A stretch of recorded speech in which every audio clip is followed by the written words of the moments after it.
basically when I started doing this with you guys about 4 years ago, the way we were delivering it was basically a lecture PowerPoint service, which doesn't work for all students, especially S&D students, where sitting down for a long time just doesn't work.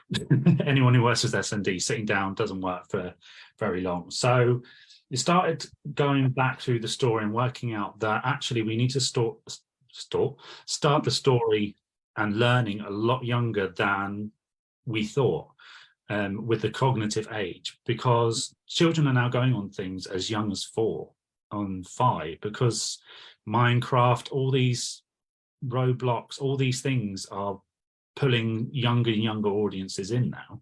So we need to start that conversation of learning a lot younger. So we came up with a very simple version of Breck.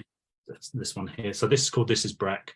And the idea behind that was we stripped out the emotional side of it. So any students that struggle with the idea of feelings, we need to take that away, and literally just do this is what happens. This is the result of what happens. And you may have seen I've done it in a big book, so that people with physical disability can actually hold it as well. Just open a page up. So we also went for very simple font, very simple sentences, and very easy images to understand. It's very literal images. And the reason we did it A4 as well is that the language for students, we can then translate for symbols as well. If anyone uses symbol writing, we can then insert that onto the page as well. So it's a bit like an interactive book as well. And that's just a way of reading it and digesting it over time. And equally, a student can then pick it up in their own time and do some learning, or at home. It's something you can have lying around because it looks like a children's book. It's not a big resource in your face saying this is for school, this is a way of learning. It's designed that way that it could be found in a library, in your home, anything like that. So that one we designed with the idea of starting about 4, 6 plus with a cognitive age, because obviously students with SND, they might look like they're 10 years old, but their mindset is at 4. So it's being able to have something that was accessible for all ages as well, because lots of the stuff that I've seen in the past wasn't age appropriate. I wouldn't want to give a 16-year-old something that didn't look right. So that was our next idea, was actually that looks like a very Shirley Hughes type book. It's watercolor, it's very PC friendly. So we wanted to then move on to a bit of something a little bit cooler. This one's called Breck and the Online Troll, which we designed as a graphic novel. I'm just trying to find a page where it's a bit more graphic-y. And with this one, we didn't want to go into a heavy detail of what happened to Breck, but you want to have that impact of something can go wrong. So we immersed Breck into this idea of this gaming world. So the first half of the book is a lot of fun of, oh look, they're playing a game, it's all laughs, la la la, and then bang slap in the middle of the book it goes, actually this is plot twist, this is the real side of what happened. And the artist Evie Arden very cleverly matched up images so that they were similar to what was going on in the gaming bit. So working with students that I've worked with, they've gone, that was the game image, but it's the same. And it's like, actually, that's the world you're living in. It matches up to what's going on. And the language in that is simple, but we start to build up that emotion of what happened. So how did Lauren feel? How did Breck feel as he was going? How was he manipulated?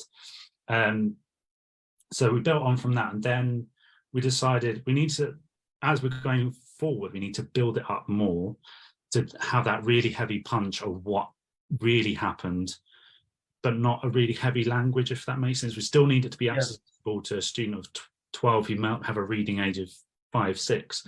So we then moved on to Play Virtual Live Real, which is a play version of it. So we've got graphic, we've got comic, we've got a book, we've got a play. And it's about 15 minutes long, this play. So it's perfect for assemblies, it's perfect for small drama groups, also English as well. If you're looking to introduce students to the idea of script reading, anything like literary media film, it's the perfect thing just to have that little stepping stone into it. but equally it has that heavy emotional side to it, because it deals with lots of the friends. How did the friends feel as they were being pushed away from Breck? How did mum feel? What did mum see? And it's a really powerful tool. All three of those, as the story deepens on and you're reading, and some of the bits are funny, and life is funny, so you have to have it in there. As the story progresses, always the feeling in the room changes. And all three of those books, within them, they have a 6-week scheme of work and worksheets as well. So it's easy enough to pick up and just go, right, I want to have a chat with my child about this bit today. How do I approach that? We've embedded that in there, so it is a tool for parents and teachers to have a go. The other thing I've been trying recently, I managed to find him. So I've been trying to do online safety with profound learning difficulty students. So obviously not many of them be using a computer, so to speak, but there's no reason why they don't deserve to have a bit of understanding of what online safety is.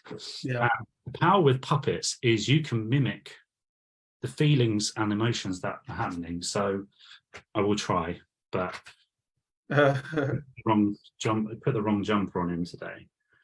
No, he's not going. But basically you can do, I'm scared, I'm happy, I'm being silly, but then you can do the crying and the emotion, but it detaches from you as a person. So the group I had, we'd met and mocked up a video game. They played on the video game and they got to play with Breck the puppet. But as Breck started to be sort of nasty to them and then passed on, one of the students who was non-verbal started crying and said Breck. And that was a huge moment, because this child was non-verbal, but was going, Breck. And it was like, that obviously resonated with him, what was going on. And was a very powerful moment for everyone in the room. You might not use the computer to go in the chat room, but there was obviously some emotional attachment to the puppet and what was going on. And part of all the umbrella of all that stuff that we've created and been developing as well. We also created 3 songs as well, which are all available on Spotify, iTunes, etc., streaming platform. And links to them are available on our website as well, breckfoundation.org. And the idea behind that is, it's another way of students learning. So I recently did the Arts Award course using Breck as our base. And the students came up with a dance routine to piece of the music, but then we're teaching everybody, oh, this is the Breck song, this is what happened to Breck. So they're basically controlling their education and finding out things that are going along. Equally with Lauren's song as well, we did signing to it as well. So it's accessible for all those levels of different students, and the way we wrote them was to make them emotive, so you knew what was happening in the story, how that person, that character at that point was feeling. And all these resources make it so easy for someone to just pick up and just have those conversations, which I think for many people can be quite difficult to start off with.